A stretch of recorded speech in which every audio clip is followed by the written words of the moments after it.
এবার আন্তর্জাতিক প্রসঙ্গ। চলছে ভারতের লোকসভা নির্বাচনের চতুর্থ ধাপের ভোট। এদিন 10টি রাজ্য এবং কেন্দ্রশাসিত অঞ্চলের 96 আসনে হবে ভোট গ্রহণ। সকাল 7টায় শুরু হয়ে যা চলবে বিকেল 5টা পর্যন্ত।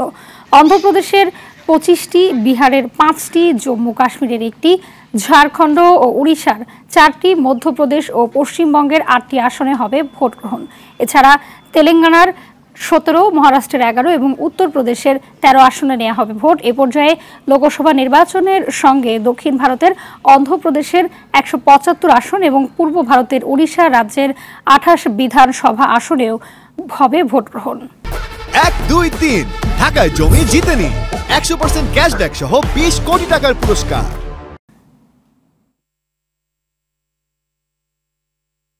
দর্শক, ভারতের লোকসভা নির্বাচনের চতুর্থ দফার ভোট গ্রহণ নিয়ে কলকাতা থেকে জানাচ্ছেন সহকর্মী পরমাশিস ঘোষ রায়। ভারতের চতুর্থ দফার লোকসভা নির্বাচন শুরু হয়েছে ভারতীয় সময় সকাল 7টায়, যা চলবে কিন্তু প্রায় বিকেল 5টা পর্যন্ত।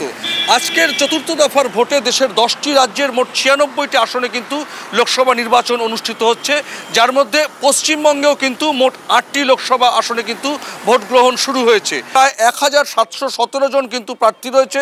টলিউড অভিনেত্রী শতাব্দী রায়, রাজমাতা অমৃতা রায়, তৃণমূল কংগ্রেসের প্রাক্তন সাংসদ মহুয়া মৈত্র রয়েছে, ইউসুফ পাঠান প্রাক্তন ক্রিকেটার রয়েছেন, কীর্তি আজাদ এবং বিজেপির কেন্দ্রীয় নেতৃত্বের মধ্যে অন্যতম পশ্চিমবঙ্গের প্রাক্তন বিজেপি রাজ্য সভাপতি দিলীপ ঘোষ।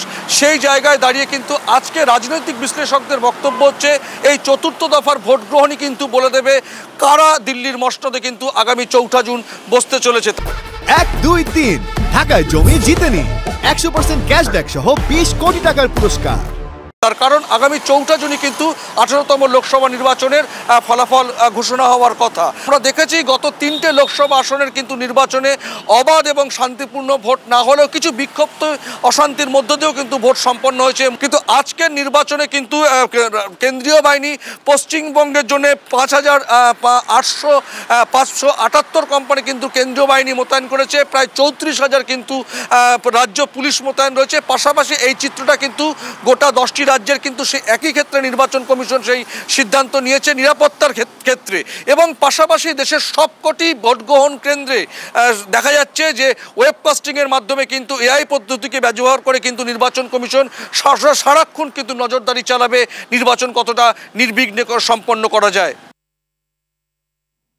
ভোট নিয়ে জানাচ্ছিলেন পরমাশিস ঘোষ রায়।